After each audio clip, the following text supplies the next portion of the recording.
எல்லாருக்கும் வணக்கம். இது உங்கள் study with Darshini YouTube channel. இந்த வீடியோல ஜூன் 6ஆம் தேதிக்கான கரண்ட் அஃபேர்ஸ் வந்து பார்க்க போறோம்.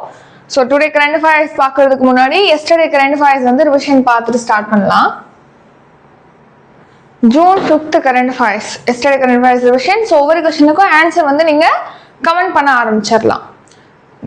ஸ்டார்ட் பண்ணலாம். ஃபர்ஸ்ட் கொஸ்டின், மக்களாட்சியில் நீண்ட காலம் பிரதமர் என்று சாதனை படைத்துள்ளவர், அதாவது ஜூன் 10ஆம் தேதியோட படைக்க உள்ளவர் யார்? ஆன்சர் நரேந்திர மோடி. எந்த ஆண்டுக்குள் தமிழ்நாட்டின் பொருளாதாரத்தை $1.5 பில்லியன் உயர்த்த இலக்கு நிர்ணயிக்கப்பட்டுள்ளது? 2036.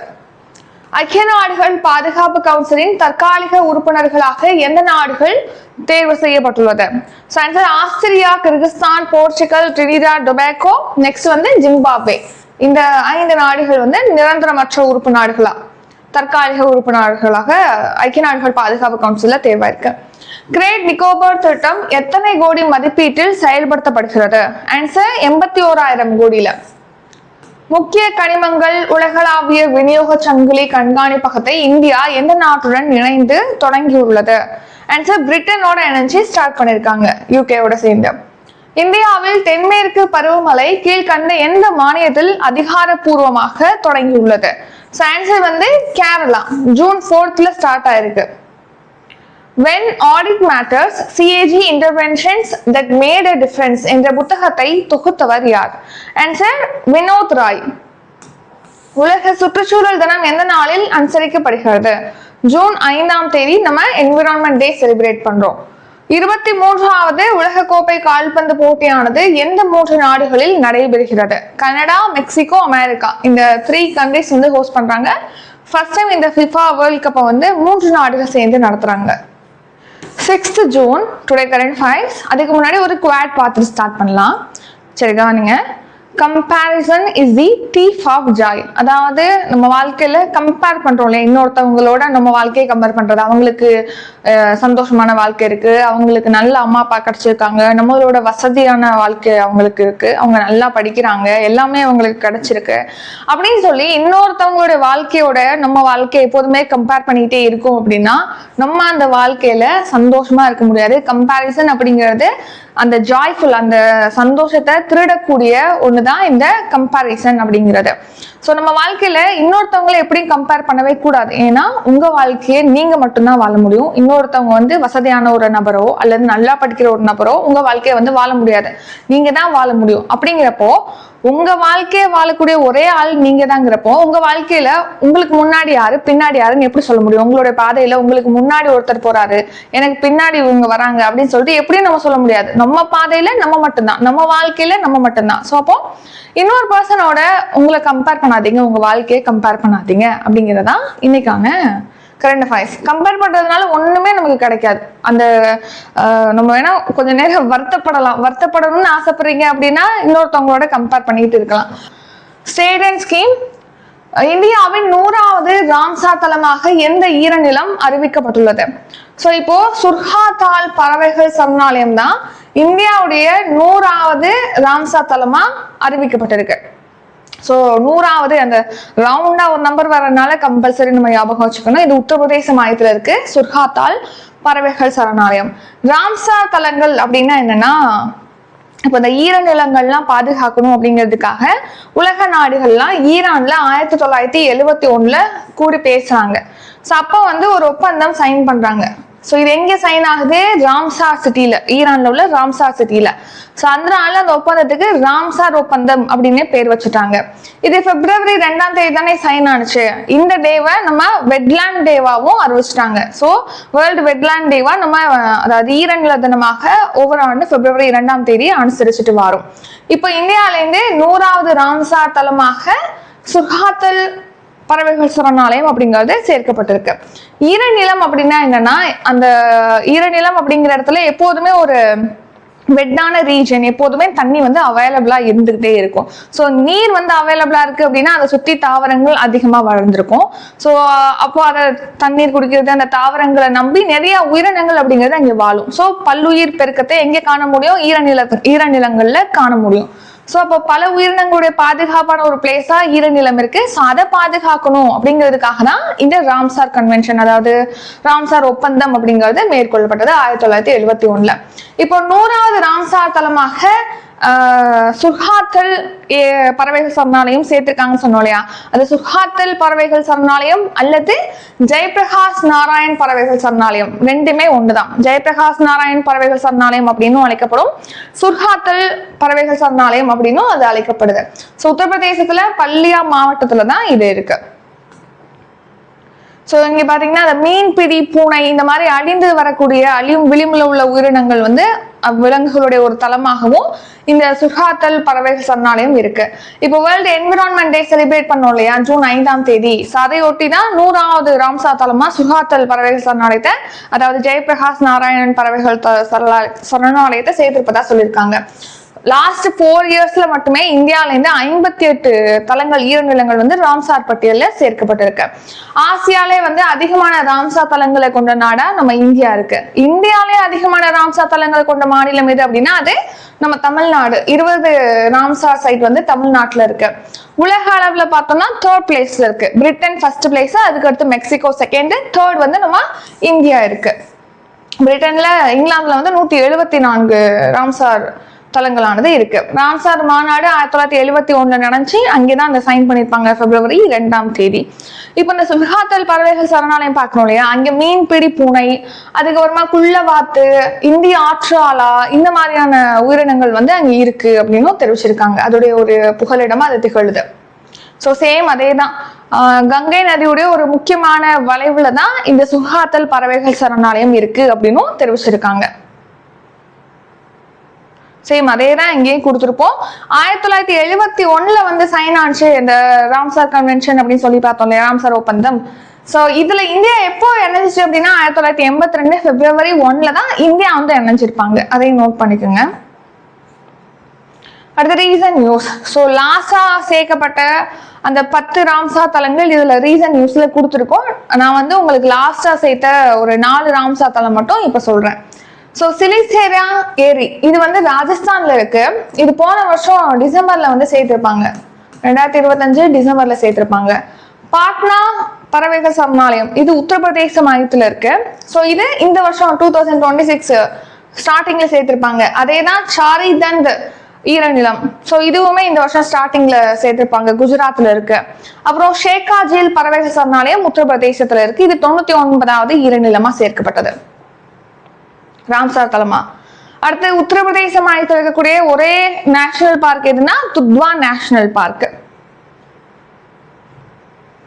அடுத்ததான் நேஷனல் கரண்ட் ஃபைல்ஸ்.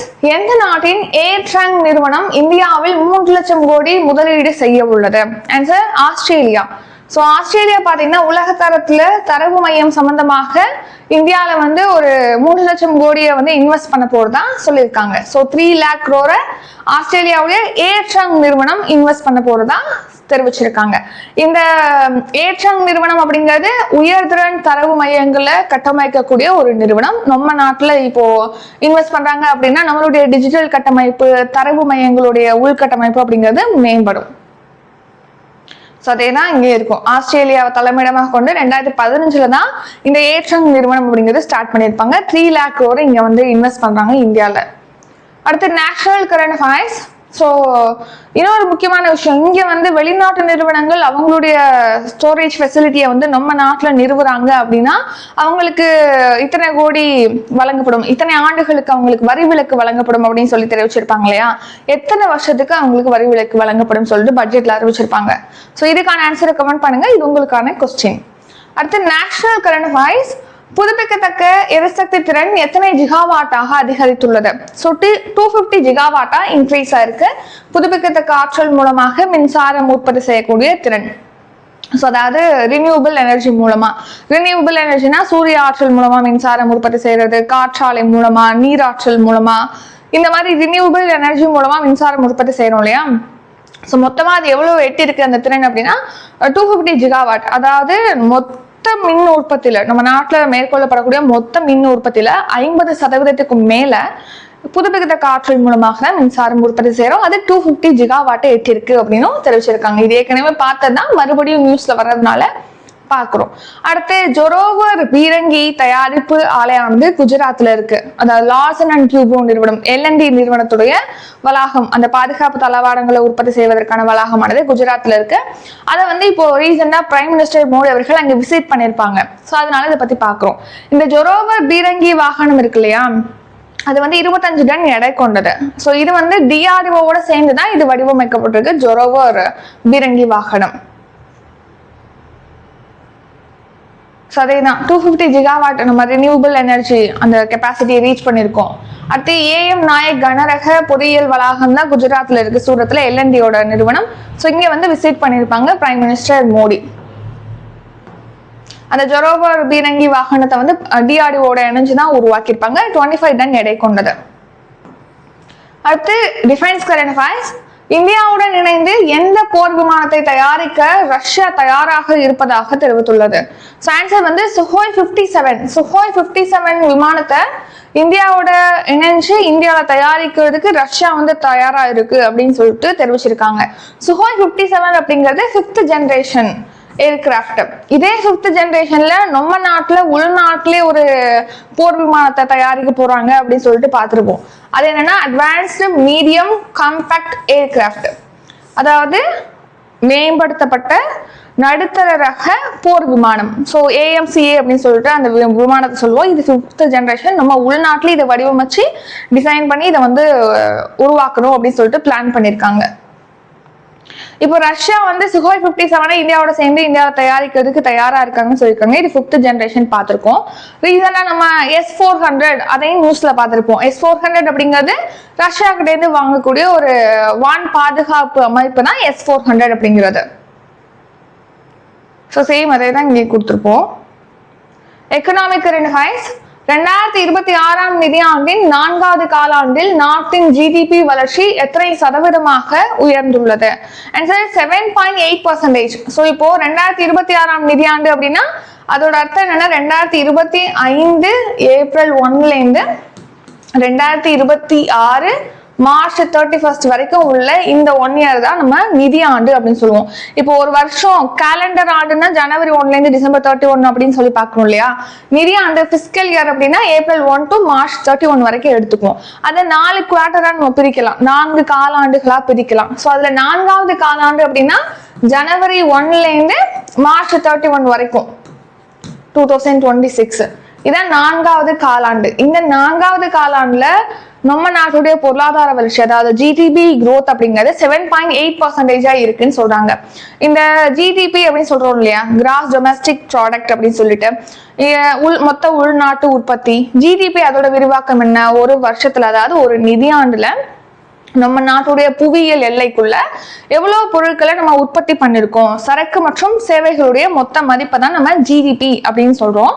ஸோ இப்போ 4th குவார்ட்டர்ல GDP growth வந்து 7.8% இருக்குன்னு சொல்லியிருக்காங்க. அது மட்டும் இல்லாம மொத்த நிதியாண்டுக்கே 2026 ஏப்ரல் 1ல இருந்து 2025 ஏப்ரல் 1ல இருந்து 2026 மார்ச் 31 வரைக்கும் இந்த மொத்த நிதியாண்டுக்கு 7.7% growth எட்டிருக்கு அப்படின்னு தெரிவிச்சிருக்காங்க. இது குவார்ட்டர் 4th குவார்ட்டருக்கு. இது மொத்தமே அந்த 4 காலாண்டையும் ஒட்டு மொத்தமா சேர்த்து மொத்தமா 7.7% அப்படின்னு சொல்லி தெரிவிச்சிருக்காங்க.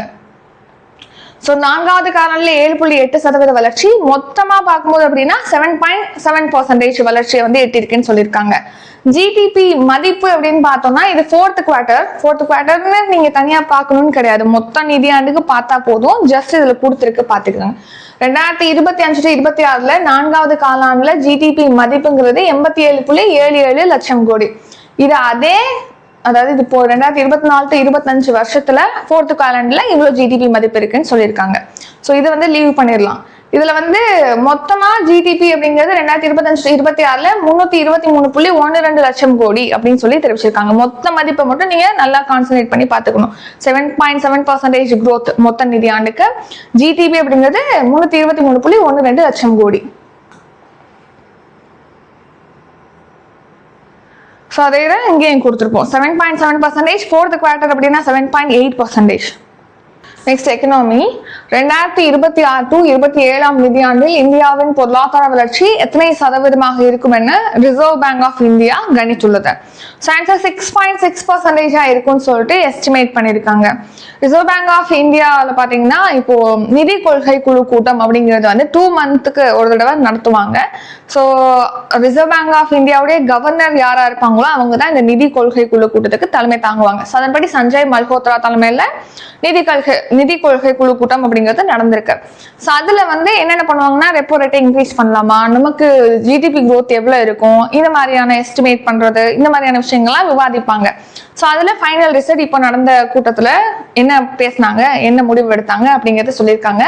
அதுல வந்து இந்த நிதியாண்டுல ஜிடிபி growth, அதாவது கிராஸ் டொமஸ்டிக் ப்ராடக்ட், அதுதான் வந்து ஜிடிபியோட ஃபுல் ஃபார்ம், மொத்த உள்நாட்டு உற்பத்தி.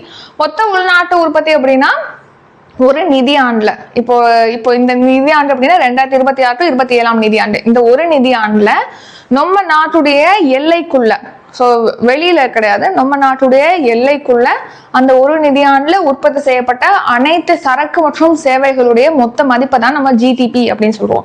ஸோ இந்த நிதியாண்டுல ஜிடிபி growth வந்து 6.6% இருக்கும்னு சொல்லிட்டு கணிச்சிருக்காங்க. இதுக்கு முன்னாடி 6.9% இருக்கும்னு கணிச்சிருப்பாங்க ரிசர்வ் பேங்க் ஆஃப் இந்தியா அந்த நிதி கொள்கை குழு கூட்டத்துல.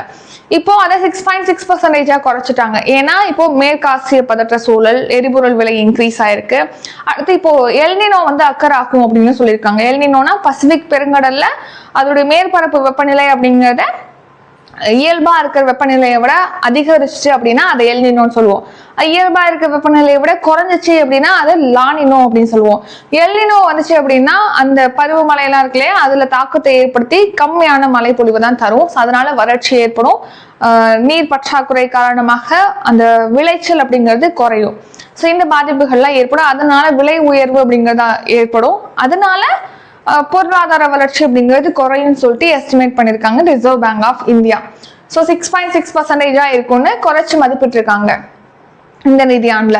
அடுத்து 5.25%, இது என்ன அப்படின்னா ரெப்போ ரேட். ஸோ இப்போ நம்ம வங்கிகள்கிட்ட இருந்து நம்ம கடன் வாங்குற மாதிரி ரிசர்வ் பேங்க் ஆஃப் இந்தியா கிட்ட இருந்து வங்கிகள் வந்து கடன் வாங்குவாங்க. ஸோ குறுகிய கால கடன் அப்படின்னா ஒரு வருஷத்துக்குள்ள திருப்பி அளிக்கணும் அப்படிங்கிற வகையில கொடுக்கக்கூடிய கடன் தான் குறுகிய கால கடன் அப்படின்னு சொல்றோம்.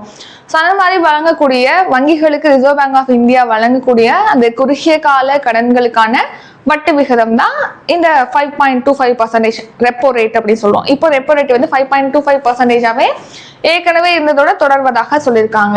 அடுத்து 5.1%, இது என்ன அப்படின்னா பணவீக்கம். ஸோ இந்த நிதியாண்டுல இந்தியாவுடைய பணவீக்கம் 5.1% இருக்குன்னு சொல்லியிருக்காங்க. நமக்கு டார்கெட் என்ன அப்படின்னா 4%க்குள்ள அதை குறைக்கணுங்கிறது தான் டார்கெட்.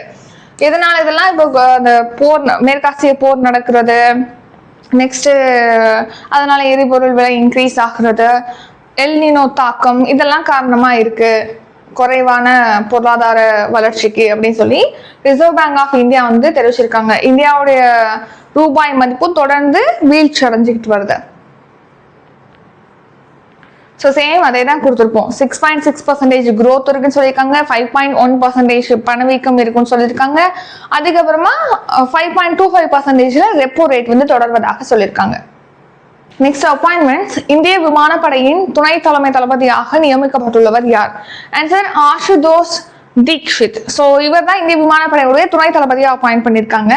அடுத்து இந்திய விமானப்படையுடைய தலைமை தளபதியா இப்ப யார் இருக்காங்கன்னா அமர்பிரீத் சிங் தான் இந்திய விமானப்படையுடைய தலைமை தளபதியா இருக்கிறாங்க. ஸோ இவர் வந்து ஆசுதோஷ் தீக்ஷித் இந்திய விமானப்படையுடைய துணை தலைமை தளபதி. இதுக்கு முன்னாடி இப்ப என்ன பொறுப்புல இருக்காரு அப்படின்னா chief of integrated defence staff அந்த பொறுப்புல இருக்காங்க. அதாவது ஒருங்கிணைந்த பாதுகாப்பு தலைமை அதிகாரியா அவர் இருக்காரு. ஜூலை 1 துணை தலைமை தளபதியா பொறுப்பேற்பாரு இதுக்கு விமானப்படைக்கு. அடுத்த கடற்படையுடைய தலைமை தளபதியா இப்ப ரீசெண்டா கிருஷ்ணா சுவாமிநாதன் அப்பாயிண்ட் பண்ணிருக்காங்க. ராஜா சுப்பிரமணியம் முப்படை தலைமை தளபதி. அஷ்ராகருக்கு வந்து காவல்துறையுடைய உளவுத்துறை ஐஜி அப்பாயிண்ட் பண்ணிருக்காங்க தமிழ்நாட்டுல. அடுத்து சிங்கப்பெண் அதிரடிப்படையுடைய ஐஜியாக பவானீஸ்வரி அப்பாயிண்ட் பண்ணிருக்காங்க. ஸ்போர்ட்ஸ். நார்வே சர்வதேச செஸ் போட்டியில் சாம்பியன் பட்டம் வென்ற முதல் இந்தியர் யார்? இப்போ நார்வேல ஓஸ்லோ சிட்டியில 14வது நார்வே செஸ் போட்டி அப்படிங்கிறது நடைபெற்றது. அதுல நம்ம இந்தியாவில இருந்து ஃபர்ஸ்ட் டைம் ஒரு நபர் வந்து சாம்பியனா இருக்காங்க. அவர் யார் அப்படின்னா தமிழ்நாட்டை சேர்ந்து கிராண்ட் மாஸ்டர் ஆர் பிரக்யானந்தா தான் வந்து சாம்பியனா இருக்காங்க. ஃபர்ஸ்ட் டைம் நார்வே செஸ் போட்டியில சாம்பியனா இருக்காரு பிரக்யானந்தா. இந்தியால இருந்து சாம்பியனான ஃபர்ஸ்ட் பர்சன். அது மட்டும் இல்லாம இந்த போட்டியில ஒரு சுற்றுல பாத்தீங்கன்னா நம்பர் 1 வீரரான மேக்னஸ் கால்சனையுமே வீழ்த்திருப்பாங்க. ஸோ நெக்ஸ்ட் வந்து இதுல மகளிர் பிரிவுல அசோபேயேவா அவங்க சாம்பியனா இருப்பாங்க, கஜகஸ்தான் வீராங்கனை. அடுத்து ஷார்ட் நியூஸ். இப்போ அனைத்து அமைச்சகங்களின் கீழ் 436 திட்டங்களை செயல்படுத்துவது தொடர்பாக இப்போ ரீசெண்டா அமைச்சரவை கூட்டம் தமிழ்நாட்டுல முதலமைச்சர் விஜய் அவர்கள் தலைமையில நடந்தது. அப்புறம் இப்போ கர்நாடக அமைச்சரவையில புதுசா பொறுப்பேற்ற அமைச்சரான ராமலிங்க ரெட்டி வந்து அந்த துறையில அவருக்கு விருப்பம் இல்லாத அப்படிங்கிற காரணத்தினால அந்த பதவியை ராஜினாமா செய்யறதா சொல்லியிருக்காங்க. இப்போ ரீசெண்டா பொறுப்பேற்ற முதலமைச்சர் யாரு கர்நாடகாலன்னா D K. Sivakumar. 6 June current affairs revision, today current affairs revision. அதுக்கு முன்னாடி இப்போ நம்ம சேனல்ல வந்து ஜூன் 15ஆம் தேதி குரூப் 1 கிளாஸஸ் வந்து ஸ்டார்ட் ஆகுது. Prelims cum mains. So prelims class இருக்கும், பிளஸ் மெயின்ஸும் இன்க்ளூடட் ஆகும். இதுல ப்ரிலிம்ஸ் டெஸ்ட்டும் இன்க்ளூட் ஆகும். Prelims cum mains. இதுல உங்களுக்கு கிளாஸ் ப்ரிலிம்ஸ் மெயின்ஸுக்கு ப்ரொவைட் பண்ணுவோம், கிளாஸ் நோட்ஸ் வந்து ப்ரொவைட் பண்ணுவோம். நெக்ஸ்ட் பாத்தீங்கன்னா உங்களுக்கு இதுல ப்ரிலிம்ஸுக்கு டெஸ்ட்டும் இன்க்ளூட் பண்ணி வரும். ஸோ இதுக்கு last date June 15. Demo classes வந்து ஜூன் 5ஆம் தேதியிலேருந்தே நடக்குது. நம்ம ஸ்டடி வித் தர்ஷினி அப்படின்னு சொல்லிட்டு டெலிகிராம் சேனல் இருக்கும், அதுல ஜாயின் பண்ணிக்கோங்க. அதுல தான் அந்த ரெக்கார்டர் கிளாஸ் லிங்க் கொடுக்கறது, நெக்ஸ்ட் வந்து இந்த கிளாஸோடைய ஜூம் ரெக்கார்டிங் கிளாஸ், அந்த கிளாஸோட லிங்க் வந்து ஷேர் பண்ணுவோம், சரிங்களா? டெலிகிராம்ல செக் பண்ணி பார்த்துக்கோங்க. நெக்ஸ்ட் வந்து பாலிட்டிக்கு கிளாஸஸ் வந்து ஸ்டார்ட் ஆகுது. ஸோ இது வந்து எப்போ ஸ்டார்ட் ஆகுது? அதே ஜூன் 15th தான் ஸ்டார்ட் ஆகுது. ஃபீஸ் வந்து 2000. ஸோ இது வந்து 6000. ஸோ இதை பற்றி டீட்டெயில் டிஸ்கிரிப்ஷனில் இருக்கு. டவுட் இருக்கு அப்படின்னா கிளாரிஃபை பண்ணா டிஸ்கிரிப்ஷனில் கான்டாக்ட் நம்பர் கொடுத்துருக்கோம், வாட்ஸ்அப் நம்பர். அந்த நம்பருக்கு வாட்ஸ்அப் பண்ணலாம், அல்லது கால் பண்ணி டேரெக்டாக நீங்கள் வந்து என்கொயர் பண்ணிக்கலாம், என்கொயரி. நெக்ஸ்ட் இது வந்து பைலிங்குலா தான் இந்த கிளாஸஸ் வந்து ப்ரொவைட் பண்ணுவோம். அடுத்து இப்போ நம்ம ரிவிஷன் பார்த்தலாம். இந்தியாவின் 100வது ராம்சார் தலமாக எந்த ஈரநிலம் அறிவிக்கப்பட்டுள்ளது? ஆன்சர் சுர்ஹாத்தால், உத்தரப்பிரதேசத்துல இருக்கு. எந்த நாட்டின் ஏற்றங் நிறுவனம் இந்தியாவில் 3 லட்சம் கோடி முதலீடு செய்ய உள்ளது? Answer Australia. நாட்டின் புதுப்பிக்கத்தக்க எரிசக்தி திறன் எத்தனை ஜிகாவாட்டாக அதிகரித்துள்ளது? ஸோ 250 ஜிகாவாட்டா இன்க்ரீஸ் ஆயிருக்கு. இந்தியாவுடன் இணைந்து எந்த போர் விமானத்தை தயாரிக்க ரஷ்யா தயாராக இருப்பதாக தெரிவித்துள்ளது? ஆன்சர் வந்து சுகோய் 57. 2026ஆம் நிதியாண்டில் 4வது காலாண்டில் நாட்டின் ஜிடிபி வளர்ச்சி எத்தனை சதவீதமாக உள்ளது? 7.8%. அந்த ஃபுல் பிஸ்கல் இயர்க்கும் பார்த்தோம்னா 7.7%.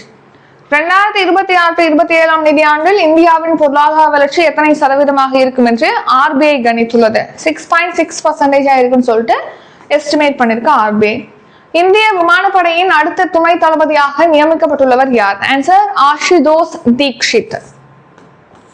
நார்வே சதுரங்க செஸ் போட்டியில் சாம்பியன் பட்டம் வென்ற முதல் இந்தியர் யார்? Answer R Praggnanandhaa. ஸோ இத்துடன் இன்றைக்கான கரண்ட் அஃபேர்ஸ் வீடியோ நிறைவடைகிறது. இந்த வீடியோ உங்களுக்கு பிடிச்சிருந்தா லைக் பண்ணுங்க, ஷேர் பண்ணுங்க. நம்ம சேனலை நீங்க இன்னும் சப்ஸ்கிரைப் பண்ணலன்னா மறக்காம சப்ஸ்கிரைப் பண்ணிக்கோங்க. நன்றி, வணக்கம்.